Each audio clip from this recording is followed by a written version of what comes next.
4-chi qism. Biz uda bir necha soat jang qilgandan keyin maxluqlarmi asosan tugab, bizmi uf deb damlarimizni elishdik.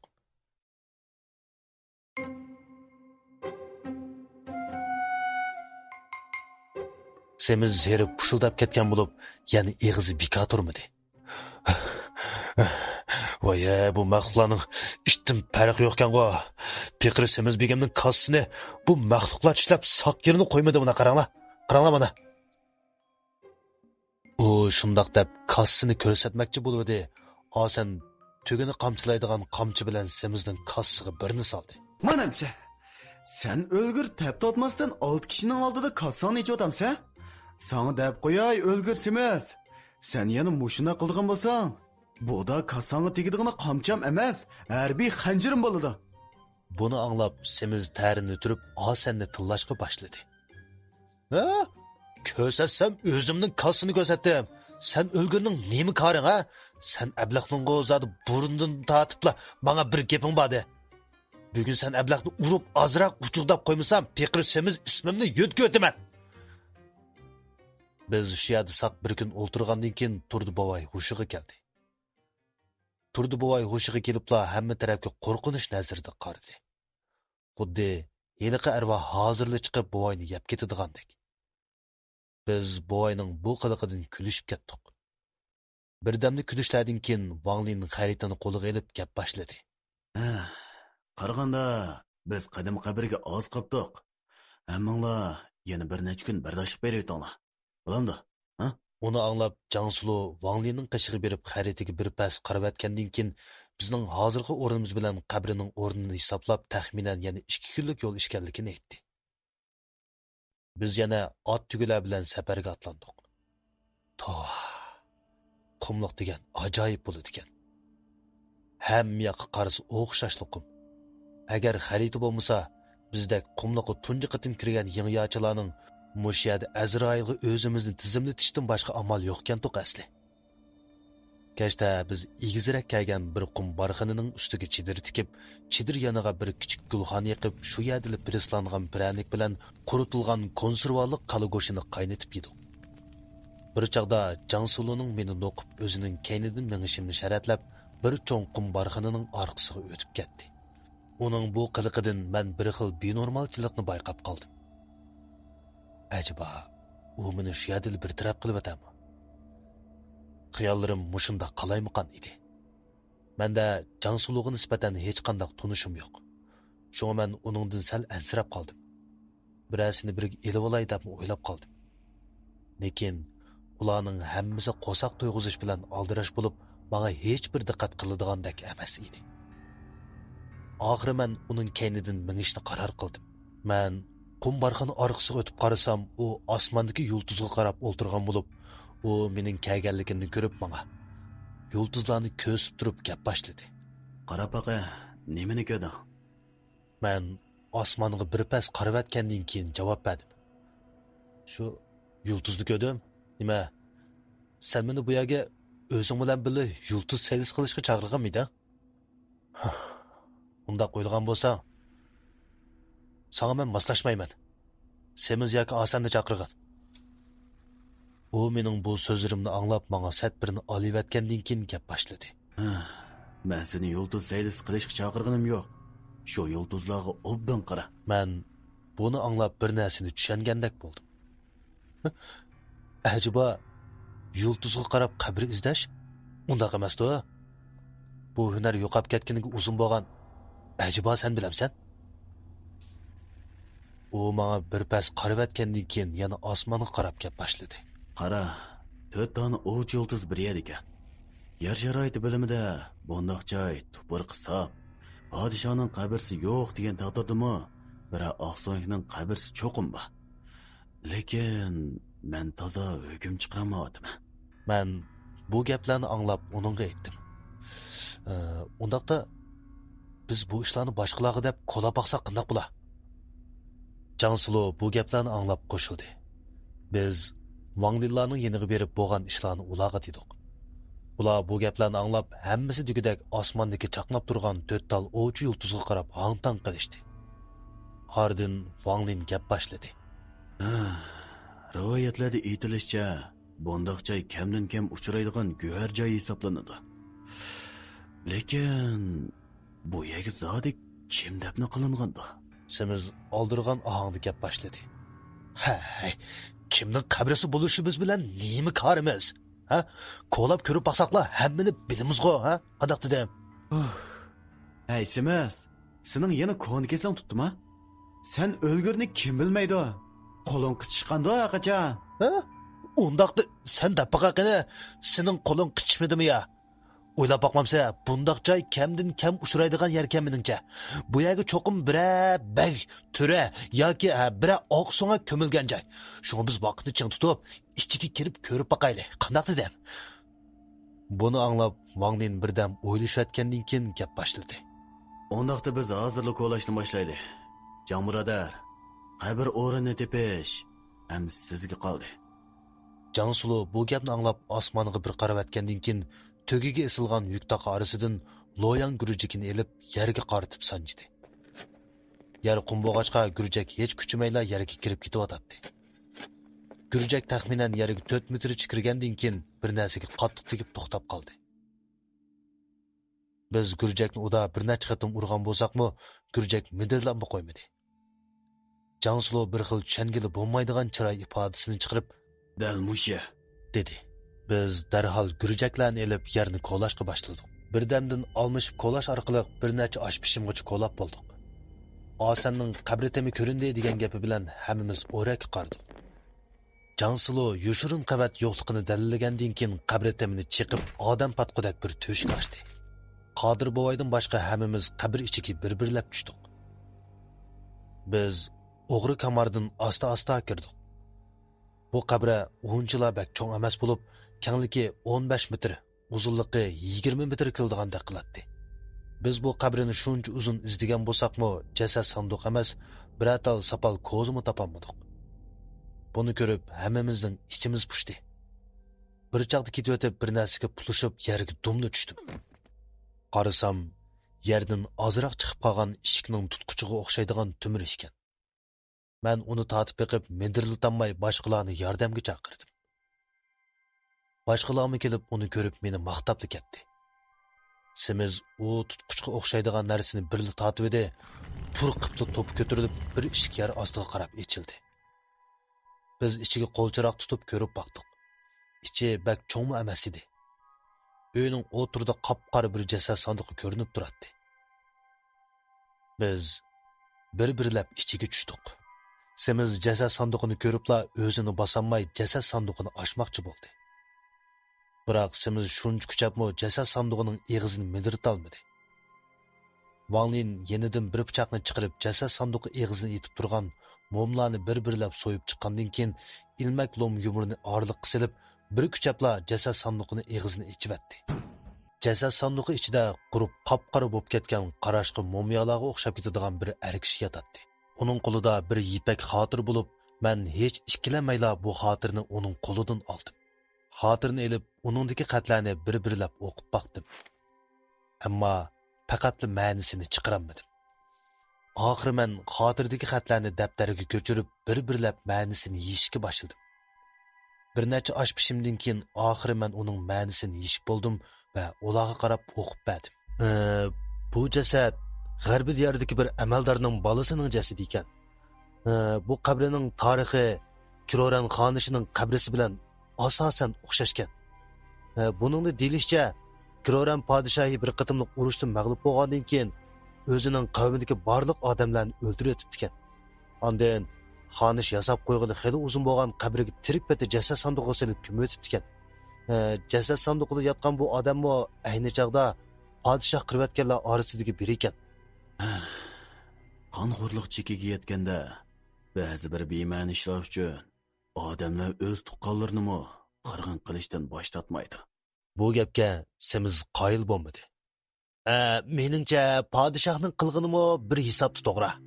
Agar u o'z urug' tuqqanlarini o'ldirib atmasa, boshqa podshohlar ularni o'lgicha qiynishi mumkin. Bu gapga men qo'shildim. Ordin oson gap boshladi. Ay, birodarlar, bizning u podshoh bilan nima qarimiz? Qarab qinglarchi, jasad sanduqida biror pulga yarig'idek narsa bormi ekan? Meningmi maqsadim shu bo'lg'achqa, menmi boshlang'ich deb qo'shilganligimni bildirdim. Biz jasad sanduqini oqtirib, ichidan bir tal ustiga har xil marvoyatlar qo'yilgan bir sanduqni topdik. Sanduq ig'izi maxfiy numrliq bo'lib, biz uni shuni chiqibmi ochammidik. Biz olingan narsalarni ep bo'lgandan keyin qabrdan qaytib chiqdik. Biz qabrdan qaytib chiqibla sirti bo'layotgan ishlardan hayron qoldik. Qodir bovay tugilarini ratlab bo'lib bizni ko'ribli bizga vaqirdi. Ay! Qumga ko'milib o'lib ketmaydisanglar, tez tugiga chiqinglar. Biz mangmasoq bo'lmaydi.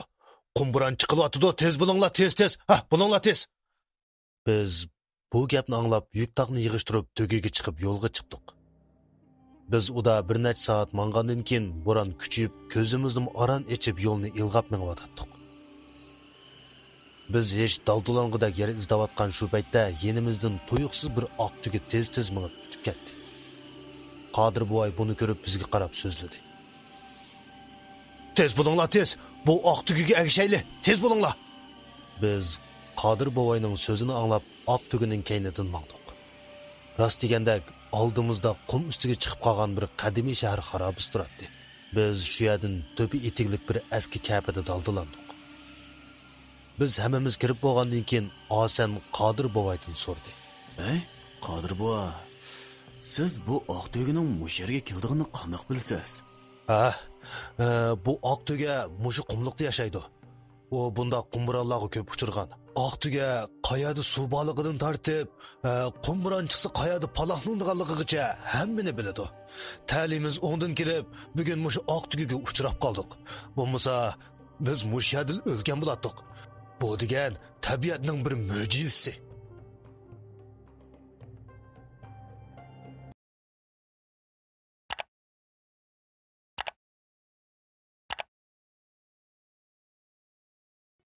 Beshinchi qism. U shundoq deb gapini oxirlashtirdi. Men amdi gap qilay deyishimga sirtdan tuyuqsiz bir necha pay o'qning ovozi anglanib, hammamizni qo'rqitib etdi. Biz hammamiz qo'llarimizga qurollarni olib sirtdagi tivishlarga quloq soldik. Osanning "Semiz qayerga ketdi?" degan gapi bilan sirtdikini boshqalar emas, balki semiz ekanligini bildik. Bir chaqda semiz pushildig'inicha bir bo'kanni ko'tarib kap ichiga kirdi. Semiz, bu bo'kanni nereden tutding? Boya sirtim bir shapkaga edi. Men qarasam mushu bo'kan ekan. Shuning bilan uni etib ko'tarib kirdim mana. Uning gapi oyoqlashmayla Qodir buvay qo'liga pichig'ini olib, bo'kanni bo'g'izlagandan keyin tirisini ajratib parchalashga boshladi. Uning surati bak tiz bo'lib, birdamdila yo'g'on bir erkak bo'kanni parchalab bo'ldi. Bizmo u vaqtcha o't qalab tayyor qildik.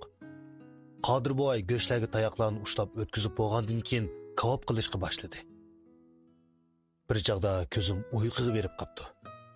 Birining meni silkishi bilan uyg'onib ketdim. Qarasam Jansuli ekan. U menga qarab, "Tomoq yeb ol" deb qo'yib, silinib bo'lgan dasturxonga ketdi. Menmo kavobning mezilik purqi bilan uyqum echilib, kavob yeyishga tutildim. Nemisi deday, bu Qodir bovay degan qiri kavob deganni bak o'xshitdi ekan emasmi? Biz bir tarafdan kavob yegach, bir tarafdan Qodir bovayni maqtab, bir bo'kanni bir o'ltirishimizda yeb bo'ldik. Qo'saqlar to'ygandan keyin hammamizni mugidak besib, o'ltirgan joyimizda yetib uxlab qopdik. Bugun kecha nihoyat tatli uxlabdiman. Bir atal tushmi ko'mabdiman. Ertasi tong saharda Vanglin bizni uyg'otdi. Biz turgan chaqda qumburanmi to'xtab bo'lgan bo'lib, narsa-keraklarni tugiga besib yana yo'lga chiqdik. Biz shu orada bir kecha kunduz mangandan keyin oxiri deyishgan manzilga yetib keldik. Yiroqda ko'rinib turgan igiz imoratlar ko'zimizga xuddi qumliqdagi giganit odamlardek ko'rinib, ko'zlarimizga ishonmayli qilishdi.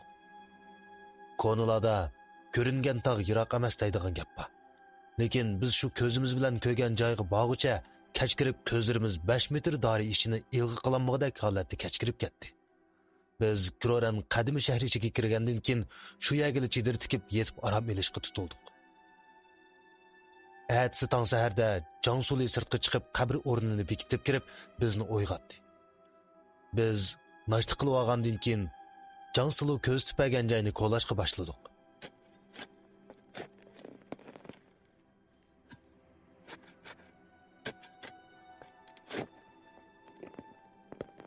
bir necha osh pishimdan keyin o'g'irlik kameri qo'llanib qabri tami ko'rindi. Jansulu oldingi qatimkiga o'xshash yoshirin qavatba yo'qligini tekshirgandan keyin qabr eg'izi ochilib qop-qora uzun qabr koridori oldimizda namoyon bo'ldi. Biz ichining bexatar ekanligini jazmlashtirgandan keyin bir-birlab qabr ichiga tushdik. Qabr ichi qop-qorong'i bo'lib, qabr ichini odamning ichini siqadigan mudhish bir qonsiq jasad purqi qoplagan edi. Qabr temi 4 josi toshdan qo'pirilgan bo'lib, qabr yasalg'icha xili jafo tortgandek qiladi. Biz bu uzunga ketgan koridorda bir necha osh pishim mangandan keyin tosh koridor oyoqlashib bir kangrak kelgan qabr uy oldimizda namoyon bo'ldi. Bu qabr uy yarim futbol maydonchilik qiladigan bo'lib, bu joyda qatorisiga qo'yilgan 4 dona qora jasad sanduqi bor edi.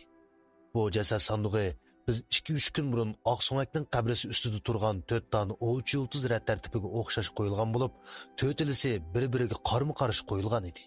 Biz buningdan g'alatilik his qilib turganimizda orqa tarafdagi bir jasad sanduqidan taraqshigan ovoz anglandi. Biz buningdan cho'chib qurollarimizni elib tuyuqsiz zarbaga tayyorlik qildik. Chiroyidan hech qanday bir ifodani topqilib bo'lmaydigan Jon birodarning chiroyimi o'zgarib ketgan edi.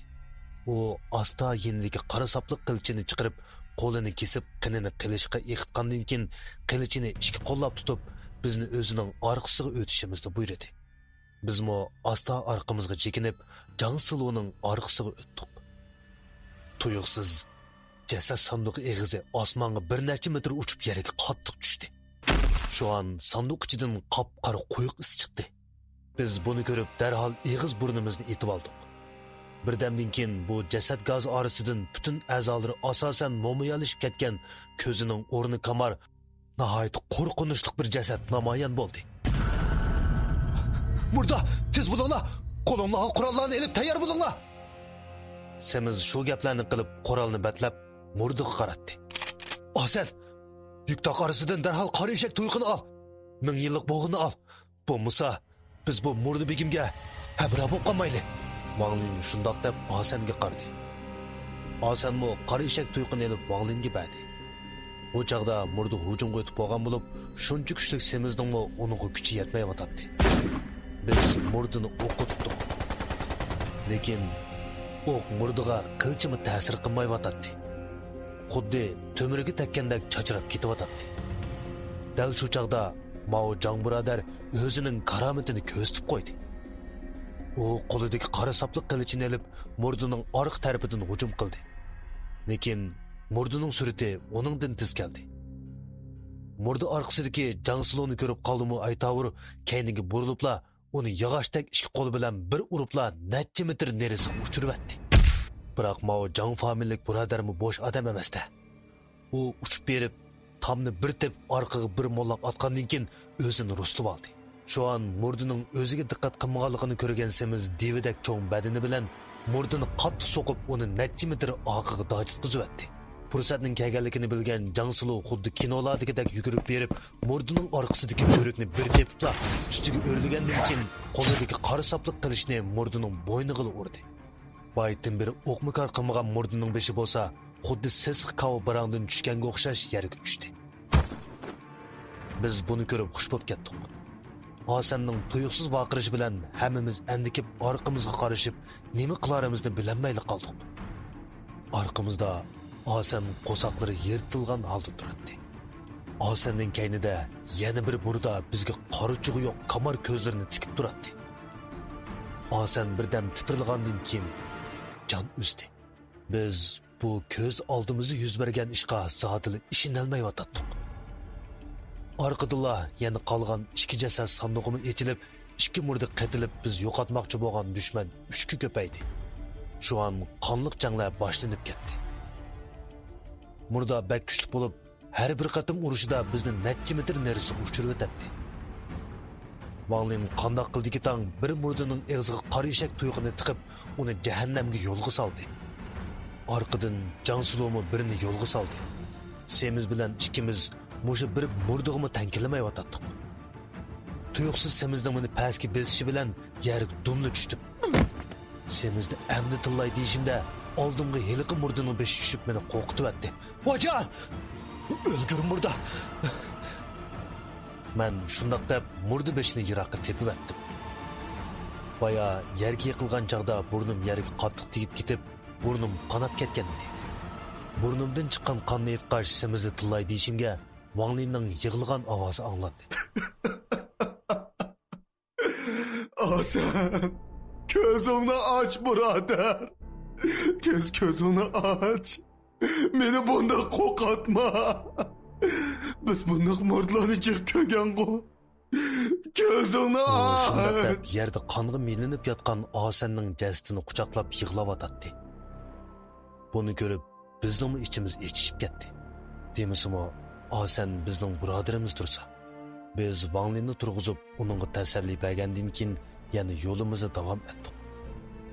Biz jasad sanduqi orqasidagi koridorga kirib 10 necha metr mangandan keyin oldimizdagi yo'ldan bir narsalarning biz tarafga churullashqanicha kelayotganini sezdik. Simiz bu ovozni anglab ig'iz ochdi. Jasad purgisi. Menimcha biz endi tugashdik. U shundoq deb keyniga qaytmoqchi bo'ldi. Lekin bu ovoz amdilikda bizning orqa tarafimizdan chiqayotdi.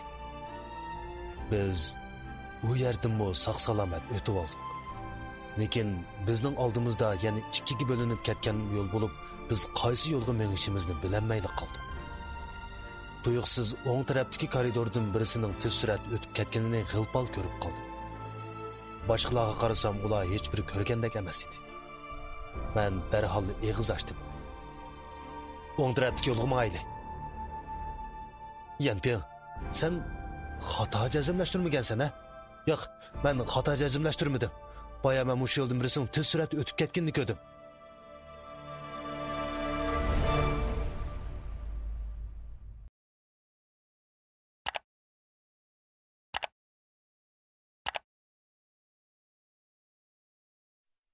Oltinchi qism.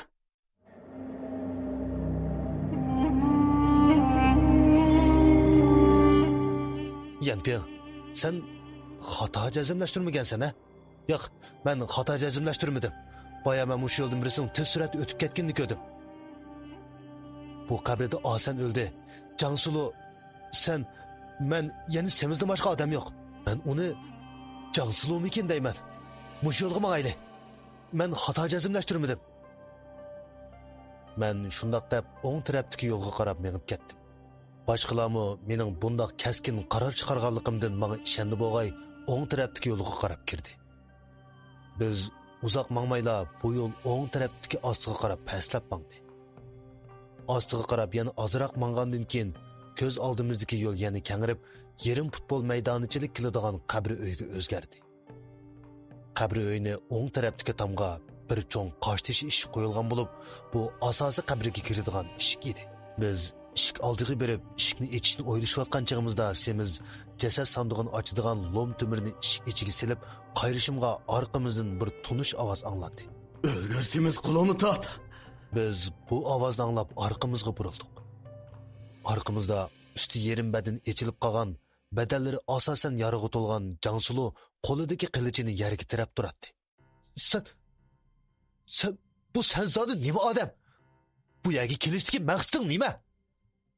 U bu gapni anglab menga so'g'uq nazarda qarayotgandan keyin bu eshikni buzib olsak bo'lmaydi. Bu eshikni qurum bilan ochmasak, mush yadil mordig'i yam bo'lib o'lamiz. U shundoq deb kelib, eshik atrofini bir qurib silgandan keyin ostiga ozroq kirib ketgan bir xishni, birini besishiga yer ostidan bir g'alati qurilmaning harakatlangan ovozi anglandi. Ardın bir necha sekunddan keyin qochtish eshik ustiga g'arasligini chiqib ko'zdan g'oyib bo'ldi. Bizning qo'l chiroqlarning nuri asosiy jihatdan tugagan bo'lib, yenimizda zapas batareya bo'lmag'achqa qo'l chiroq nuri asosiy qabr ichini yo'ritamadi. Semiz yenidan balgi tapanchisini chiqarib asosiy lahat ichiga qarab atdi. Balgi o'qining kuchlik nuri ostida asosiy lahat ko'z oldimizda namoyon bo'ldi. Lahat ichida boshqa qalaymaqan narsalar yo'q bo'lib, lahatning qop o'tirisida qora oltin jasad sanduqi qad ko'tarib turadi. Biz oxiri Kiroran xonishning jasad sanduqini topdik. Wang Lin shundoq deb kulib ketdi. Undaqda biz hozir jasad sanduqini ochamdik, dedi Semiz. O'lgur. Undaqda mushaga kelganni kirib ochmay, keynimizga qaytib ketamdiq. Men shundaq deb semizga birini olib qo'ydim. Biz izdigan joyga keldik. Bu yerda qarab turmay, jasad sanduqini ichib, oldiga narsani ilib, bu joydan tezroq ketaylik, dedi Jansulu. Bizning xiyolimiz shu bo'lg'achqa jasad sanduqining oldiga keldik. Semiz yenidan ilmak lom tumirni olgandan keyin jasad sanduqini orasiga silib, bir qayribla jasad sanduqining eg'izini ichivatdi. Jasad sanduqi eg'izi ichilishi bilan jasad sanduqi ichida yotgan jasadga qarab hammamiz eg'izimizni ichib qoldik. Jasad sanduqi ichida xuddi hayotdagi ko'rinadigan bir go'zal sohibjamal yotadi. Bu qandoq ishimdi? Dedi Semiz. Bu Kiloranxon shuma? Dedim men hayronlik aralashgan talaffuzda. Biroq Jansulu buni ko'rib qilchimi hayron qolmagandek qiladi. U sanduq ichidagi sohib Jamolga qarabmi qo'ymay, uning qo'lida tutib turgan ipak kitobni tortib oldi. Ondan mening qo'limga tutqizib buni tarjima qilishimni aytdi. Men ipak kitobni qo'limga olib, uningga qarab tarjima qilish uchun vaqt ketadiganligini o'ylab ularga dedim. Bu xotirdagi xatlar bak taskan. Buni tarjima qilish uchun men vaqt ketadi. Qanchalik vaqt tarjima qila olaysan? Dedi Jansulu. Oz degandimi 10 kun. Buni anglab Jansulumu boshqa gap qilmadi. Men dal shu vaqtda jasadning eg'izida bir ochqichga o'xshaydigan narsaning turganligini ko'rdim. Dal shu vaqtda xiyolimga oldidagi Oqsumakning qabrisida qo'lga tushirgan neliqi sanduq yodimga keldi. Men hech ikkilanmayla jasadning eg'izidan ochqichni tortib oldim. Undaqmi? Jansuluning ovozi havoda qoldi. Men ochqichni tutqunimcha qarab qoldim. Biroq jasadda hech qanday o'zgarish yo'q edi. Men amdili eg'iz ochay deyishimga jasad tuyuqsiz qardab, badallari tez suratda chirishga boshladi. Biz jasaddagi bu o'zgarishlarni ko'rib orqamizga chekindik. Bir necha sekunddan keyin jasad sanduqi ichidan bir qop-qora jasad o'rnidan tik turib bizga qarab turdi. Bizmo darhol qurollarimizni qo'llarimizga olib jasadga tandik. Jasad birdan bizga qarab turayotgandan keyin tuyuqsizla men qarab etildi. Men nima qilarimni bilmay turganimda murdining menga qattiq so'qilishi bilan men qarish tarafdagi tomon so'qildim. Qattiq so'qilishdan beshim qayib yerda yetib qoldim. Keyin Semiz bilan Wanglinmo murdining zarbisiga uchrab yetib qoldi. Jansulu qilichini qo'liga olib, qo'lini kesgandan keyin qinini qilishga eqitib, murdi bilan elishib ketdi. Aslida holsizlanib qolgan Jansulu murdiga tankilanmay o'tadi. Oxiri umo murdidan zarba yeb tamu so'qilib yetib qoldi.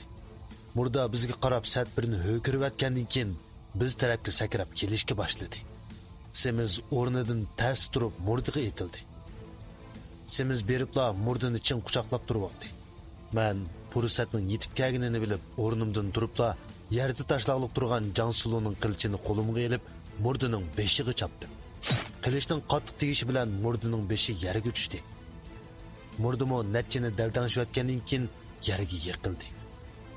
Bizmo hammamiz xatarning tugaganligini bilib jasad sanduqidan oladigan go'harlarni elib, qabridan boshqa chiqish yo'li izlab topolmagandan keyin qabri ustini portlatib, echilgan to'shikdan sirtqa chiqib oldik.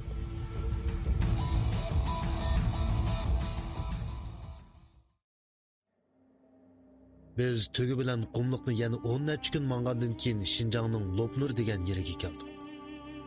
U yerda bir kun demimiz elib olgandan keyin Xotanga qarab menib, Xotandan mashina almashib Urumchiga, ondan Changshaga kelib oldik. Biz qaytib kelgandan keyin elib chiqqan sanduqni ochib, ichidan yana bir ipak kitobni topdik. Keyin qabr ichidan elib chiqqan go'harlarni setib pullarni bo'lishdik. Har birimizga 750 million atrofida pul tegdi. Semiz Xunanga qarab ketdi. Men bilan Wanglin Changshaga qoldik. Jansulu bo'lsa nega bordiganligini demidi. Faqat ipak kitobni tarjima qilib bo'lganda o'zini xabarlantirishimni deb qo'yib ketib qoldi.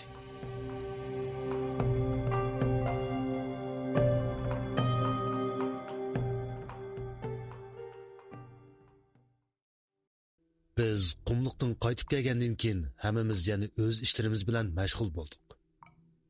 Men mo dukunimni ichib, yana bekorchilik turmushimni boshlab etdim. Hey, nemisini dey, tetiksiz kunlar yana boshlandi. Wang Lin mo bir ketgan peti dukunimga kelmadi. Semiz onni-sonni telefon qilib turdi. Jansuluni ko'ribmi bakmadım. Yipak kitaplar Wang Linning qo'lida edi. Shunga tarjima qildigan ish Wang Lingga qarashliq edi.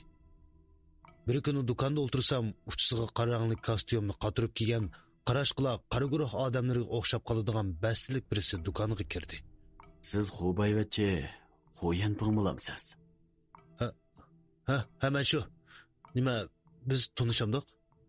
Ha, yo'q. Biz tanışmaymiz. Meni Wang Bigem evatgan. Nima? Bu qandaq gap? Men bilan ko'rishgil Wang Lin o'zi kelmay, nimishqa sizni evatdi? Men shundoq deb u odamning chiroyiga qaradim. U odam menga tushundirib, "Ha, bu mandaq ish. Wang Bigem bizning xo'jayin bilan to'xtamashgan. Biz bir cho'ng ish qilmoqchi. Şoň sizni Wang Bigem kelib o'zi bilan ko'rishib ketsin degan edi."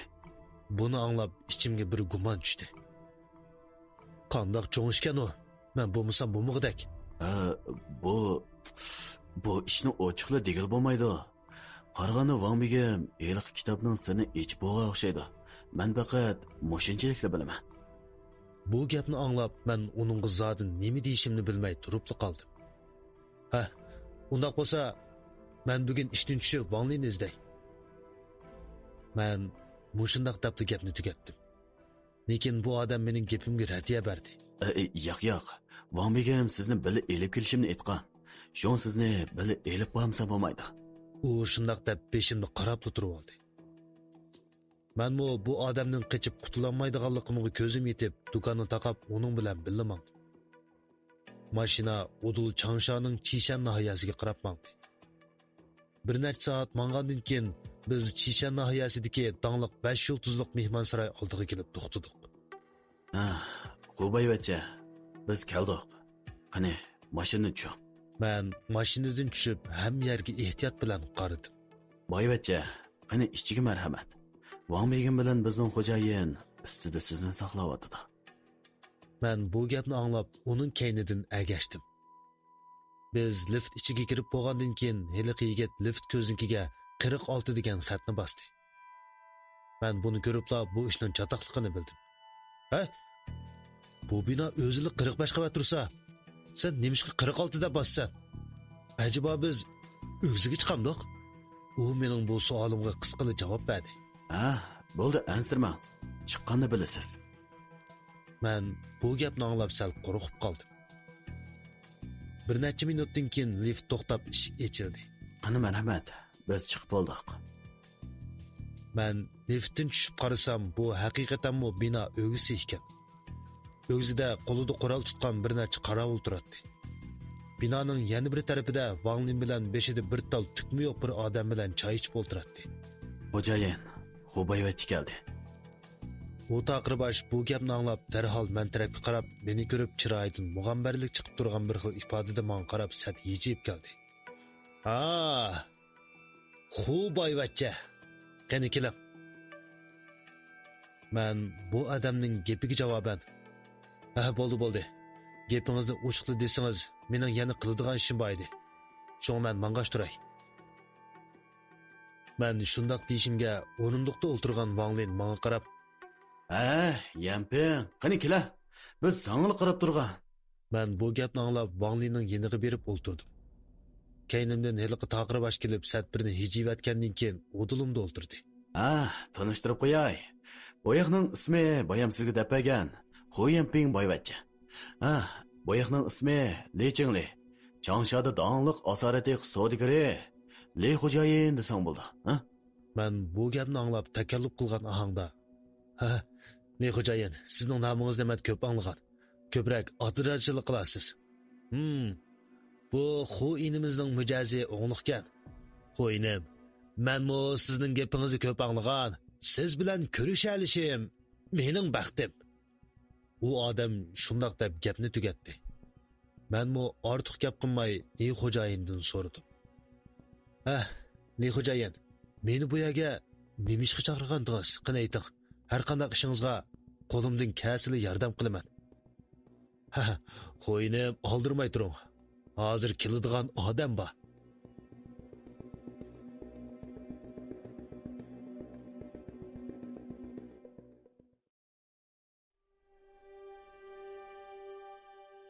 Təklimakonga safar nomliq bu ovozliq əsərimizning bugungi qismi mush yerda oyoqlashdi. Yoqtirib anglag'iningizga rahmat.